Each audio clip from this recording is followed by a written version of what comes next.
Revenge films. I'm Hillary, and I live with my 2 sons and husband, while I manage my own Japanese restaurant.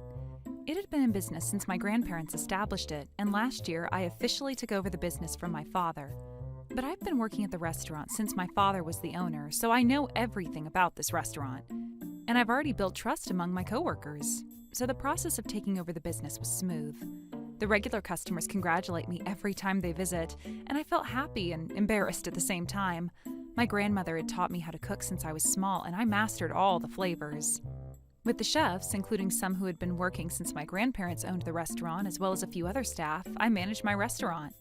Not only the regular customers who have been visiting since my grandparents were the owners, but also many others love our restaurant, and the restaurant was as important as my family for me.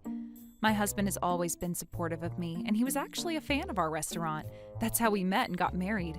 My husband was an executive of another company, and he works very diligently, but on his days off, he came to help at my restaurant. My sons go to kindergarten, but one day my mom friend, Bishi, got to know that I owned a Japanese restaurant, and she approached me. "Hello, Hillary. I heard that you took over the famous Japanese restaurant with a long history." "Huh? Oh, yes." To be honest, when she approached me, I heard the alarm go off in my mind, warning me that something bad was about to happen. The reason was because Bishi was famous among the mom friends as a troublemaker. She complained about not wanting to be a part of Parents Association, but then once she became one, she came to meetings late, and because she didn't do her role properly, she caused trouble to others. Her kids were also very violent, and they always caused problems, but she would always act hysteric and say they did nothing wrong. Bishi said to me, "My high school is having a reunion party. I wanted to hold the party at your restaurant, so I made a reservation online the other day. Did you receive my group reservation online?" She said. I didn't want to get involved in any trouble at kindergarten, but apparently she just wanted to tell me that she made an online reservation, so I thought I might have just been overthinking it. "Thank you for your reservation. I'll check it again just in case." I smiled at her. When I took over the business, I decided to renovate it, and I made the space bigger, still protecting the old theme at the same time. So now I was able to accept group reservations to hold parties, and I also made a website for our restaurant. Thanks to that, we were getting reservations one after another, and people who didn't know about our restaurant are visiting more, and we could have them try our taste. I bet Bishi saw my website. On the same day, I went to check the reservations, and I found that there was a reservation for 25 people under Bishi's name. I told my chefs and staff about it, and we got ready for the reservation. The next day, Bishi checked with me if the reservation was properly made, so I reassured her that it was perfect. Then Bishi smirked. "Oh, I'm glad. I'm looking forward to it," she said to me. Her attitude was making me suspicious of her, but she did make a reservation after all, so I thought nothing was wrong. My other mom friends found out that Bishi made a reservation at my restaurant, and they were worried if I was in trouble, but I assured them that everything was okay. On that day, I prepared the food with the staff and waited for them to arrive. They made a reservation for 7 p.m., but no one came, although it was already time. I thought they might have forgotten, or that maybe they didn't know where the restaurant was, so I called Bishi on the phone. Then she quickly answered. But she laughed as soon as she heard my voice. "Oh, I'm sorry. I completely forgot to call you. Actually, we thought your restaurant was a bit pricey, so we decided to have our reunion at another bar. Here, can you hear the noise?" I knew she had planned all of this. I thought that she just made a reservation because she went through all the necessary steps, and I believed that she genuinely just wanted to make a reservation. But hearing her behave like this, I bet she never planned to visit my restaurant. I honestly got pissed, so I asked her the reason why she did this, and she replied that she didn't like how I became the owner of a famous Japanese restaurant despite being a woman, and that I bought my own house. So she planned to make a deficit at my restaurant. She easily revealed her motives. "I'm sorry, but our party had already started here, so I would like to cancel my reservation at your restaurant. Oh, of course it's free because I didn't go to your restaurant, right?" "Huh? I've already received the payment." "What? What do you mean?"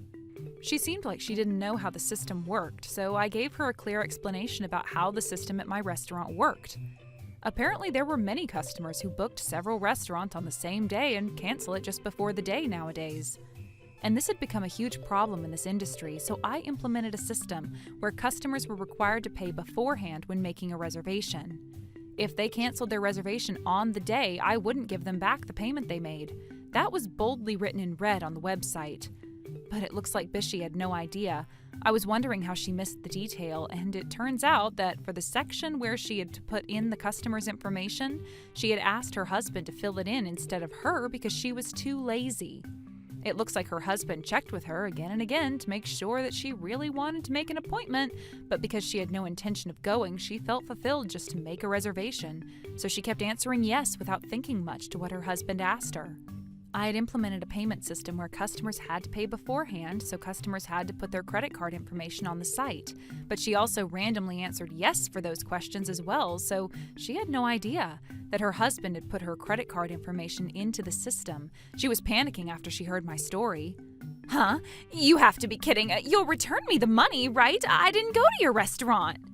No, I won't. It's written on the website, and you clearly made the reservation just to cancel it on the day on purpose. So I can't just treat you as an exception. I'll have you pay $5,000 as planned. Then she went crazy. She yelled that there was no way she could pay for that, but it was none of my business. With the cancellation fee, we wouldn't be in a deficit, but I knew it was a huge problem. If all the food was going to waste, so I quickly posted on my website that people can eat the meals here with half the price. First come, first serve. Of course, I explained that this was because of a sudden cancellation. Then within seconds, I got reservations for 25 people and none of the food went to waste. Although Bishy took part in the reunion party after that, she was not in the mood to have fun at all. And a few days later, when her husband saw the amount of money that was withdrawn from their bank account, he asked her when she was getting the money back. Of course, she had no means to get the money back, so she had to tell the truth to her husband. And then her husband got furious and left the house with their children. Bishy pleaded with me to give her a refund because she thought that would make her husband come back to her, but it was clearly what she deserved, and I was lucky that my customers were willing to help. If none of them came, I would have wasted 25 people worth of profit. It was too much to laugh it off as a joke. I cannot forgive her for taking my chefs and staff lightly. After her husband moved out from their house, he demanded that she make her own money to survive. So in order to earn money for her daily expenses, rent, and to pay for what was on her credit card, I heard she was working day and night. Serves her right. How was today's video? If you enjoyed it, please subscribe, like, and leave a comment. Stay tuned for more.